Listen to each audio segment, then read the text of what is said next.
E dando continuidade ao nosso estudo, vamos ver aqui o item 3.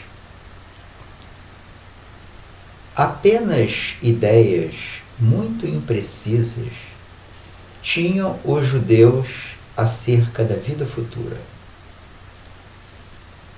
Acreditavam nos anjos, considerando-os seres privilegiados da criação. Não sabiam, porém, que os homens podem um dia tornar-se anjos e partilhar da felicidade destes.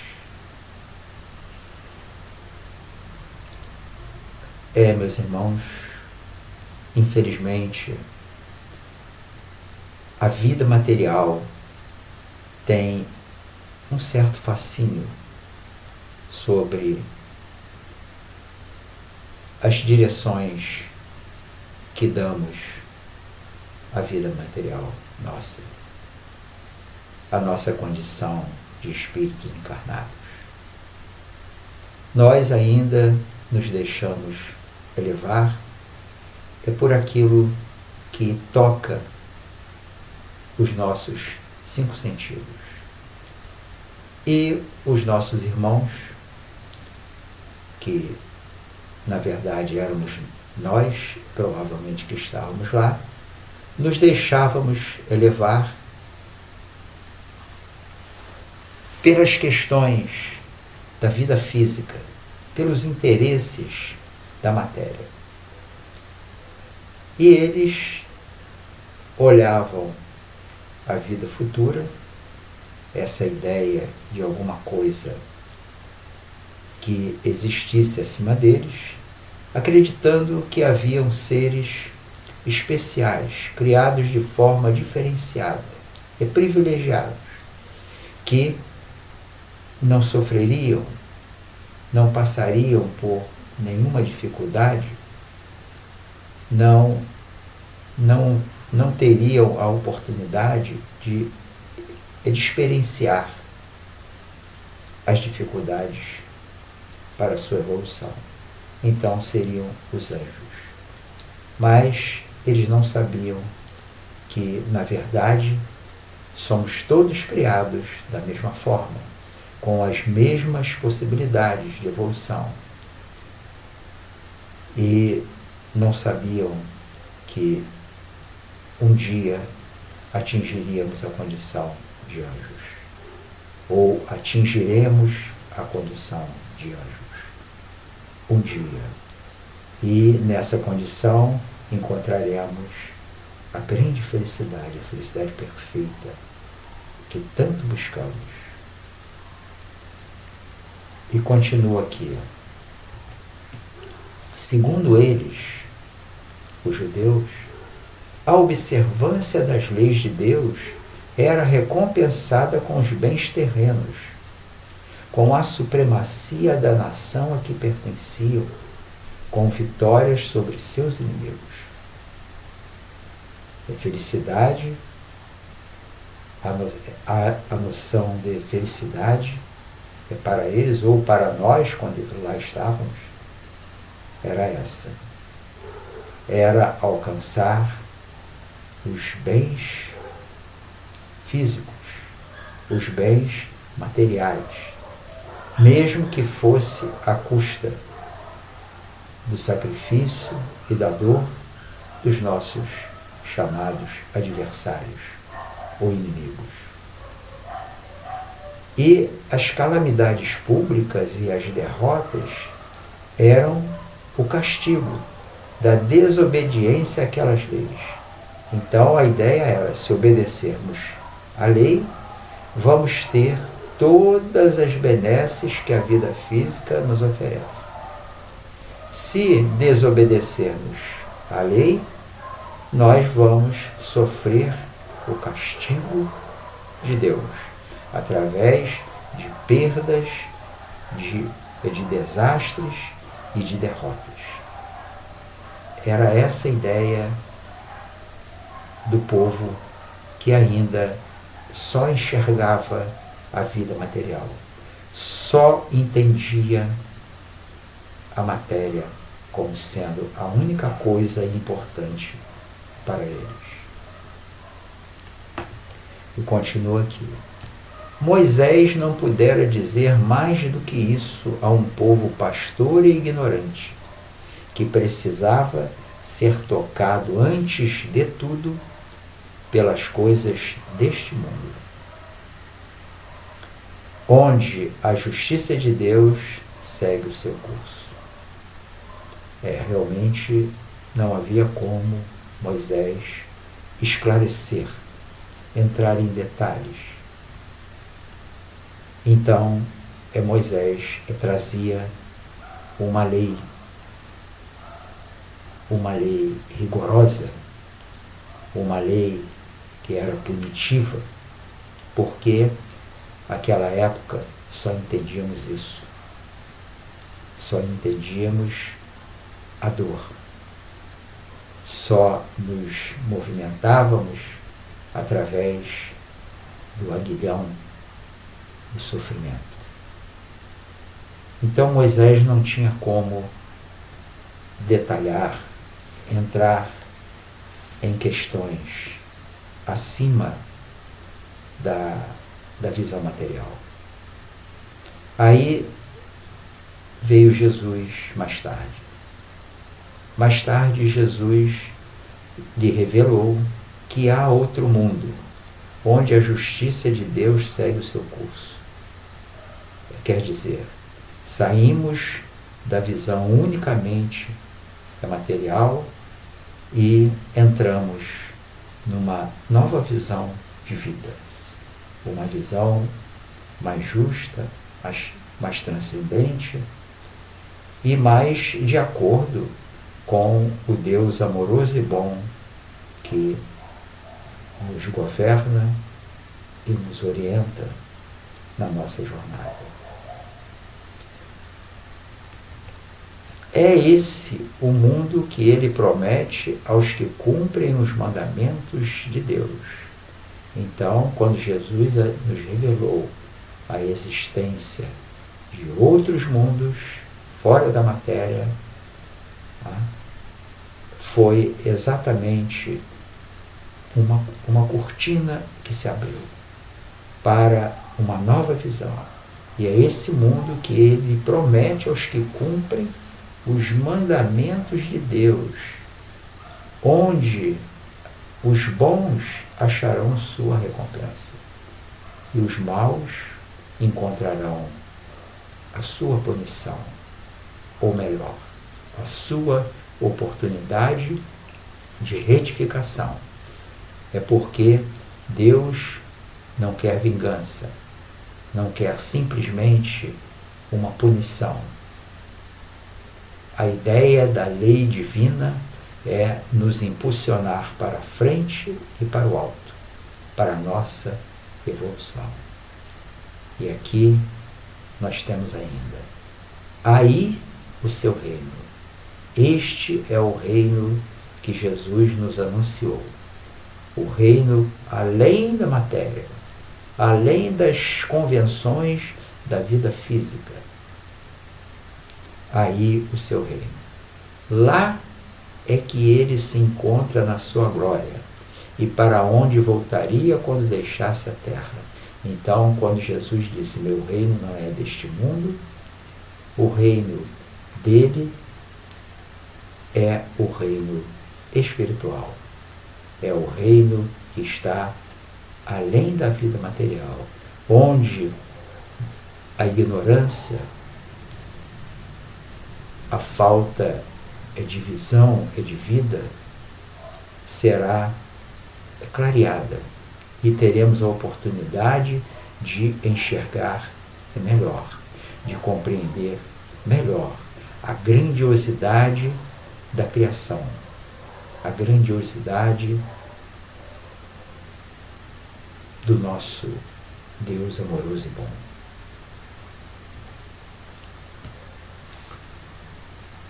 Jesus, porém, aí vamos ver o que Jesus nos trouxe. Moisés não pôde trazer todo o conhecimento. Moisés se fixou na ordenação, na correção, na disciplina da vida física. Aí veio Jesus. Jesus, porém, conformando seu ensino com o estado dos homens de sua época, não julgou conveniente dar-lhes luz completa, percebendo que eles ficariam deslumbrados, visto que não a compreenderiam. Limitou-se a, de certo modo, apresentar a vida futura apenas como um princípio, como uma lei da natureza, a cuja ação ninguém pode fugir. Jesus veio anunciar uma vida além da morte. E ele anunciou essa vida não de forma completa, até porque nós não teríamos como compreender. Mas ele nos disse: além do reino da matéria, existem outros reinos, mais perfeitos e mais justos. E não entrou em detalhes do funcionamento deste reino divino além da matéria.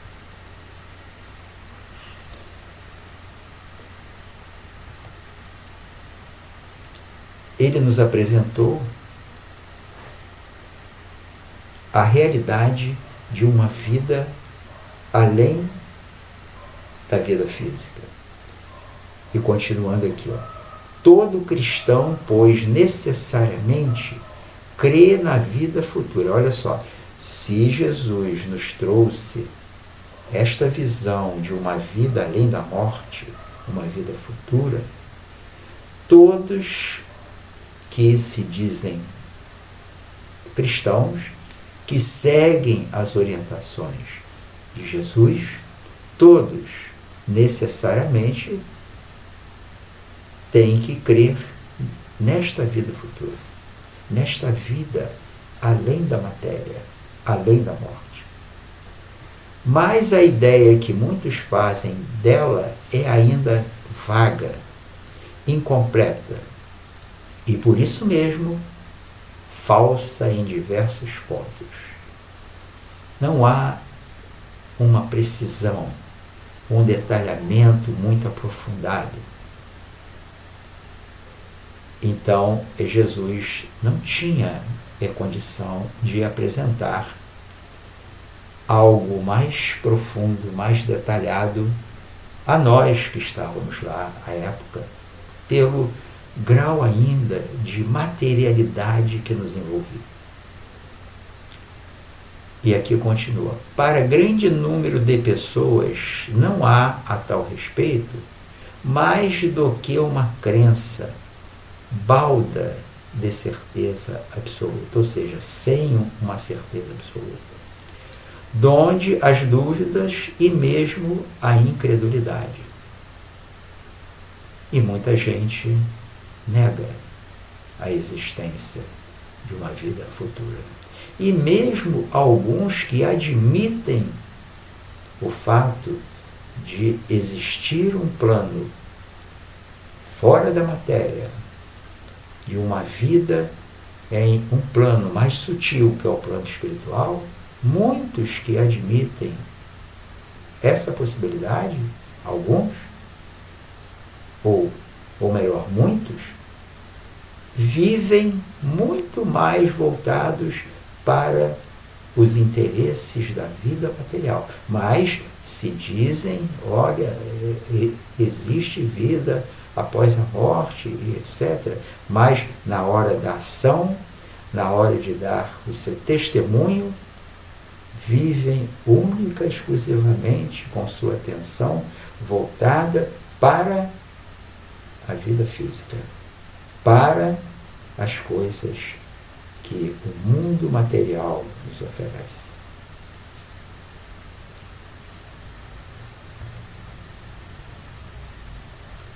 E continuando, agora nós vamos ver o avançar, né, o ponto em que estamos atualmente nesse conhecimento divino.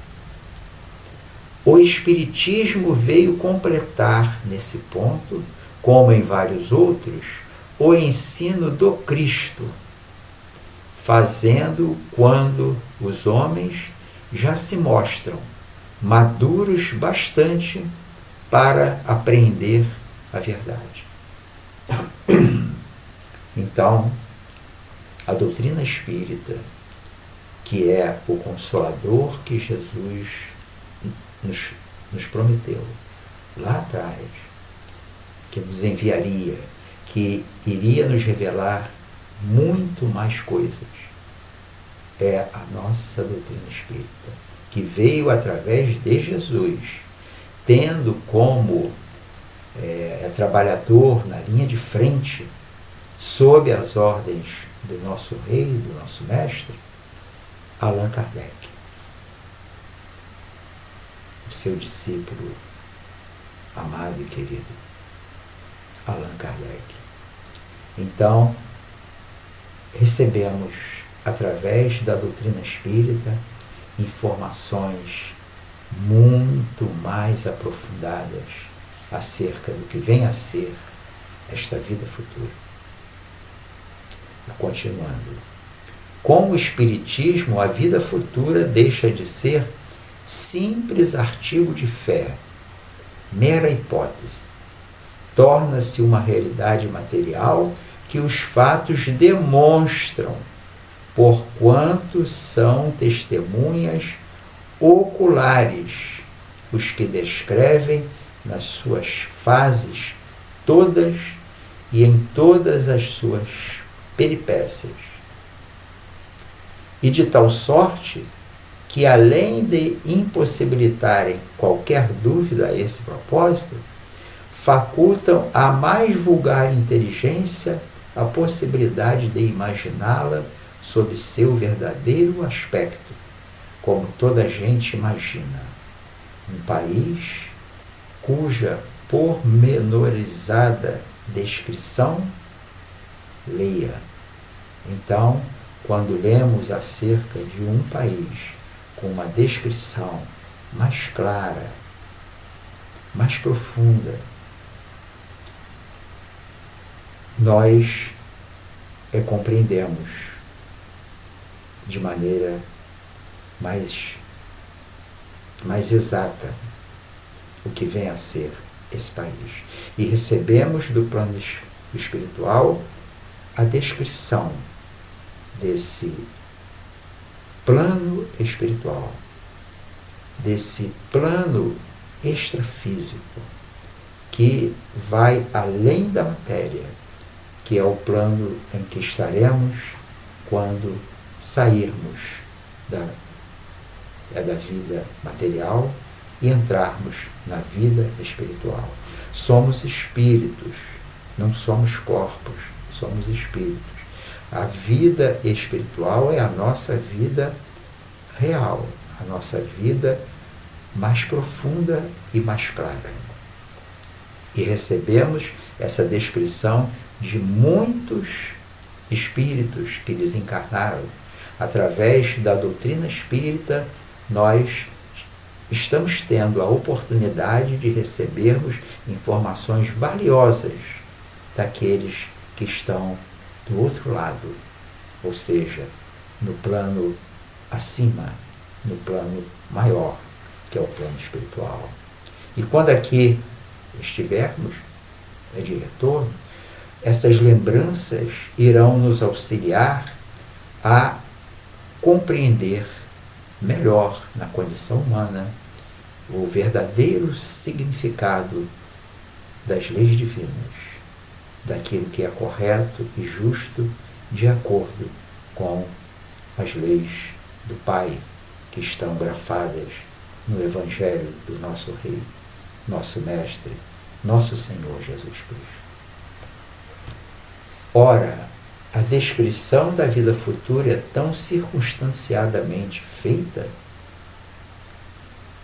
são tão racionais as condições, ditosas ou infortunadas, da existência dos que lá se encontram, quais eles próprios pintam, que cada um aqui, a seu mau grado, reconhece e declara a si mesmo que não pode ser de outra forma, porquanto, assim sendo, patente fica a verdadeira justiça de Deus. Olha o que a doutrina nos traz, o entendimento da justiça divina.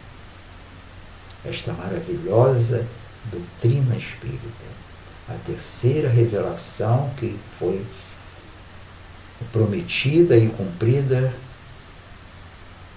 para nós pelo Mestre Jesus. E de posse desse conhecimento, a nossa vida, a nossa forma de pensar vai gradativamente se alinhando com aquilo que é justo e correto, que são as leis do Pai, as leis de Deus. E assim fechamos o nosso estudo, esperando que nossas palavras tenham sido as melhores e as mais claras. E se assim não ocorrer, peço aos nossos irmãos que se manifestem a fim de podermos elucidar qualquer ponto que tenha ficado obscuro. Muito obrigado, meus irmãos. Uma boa noite e muita paz a todos. Graças a Deus.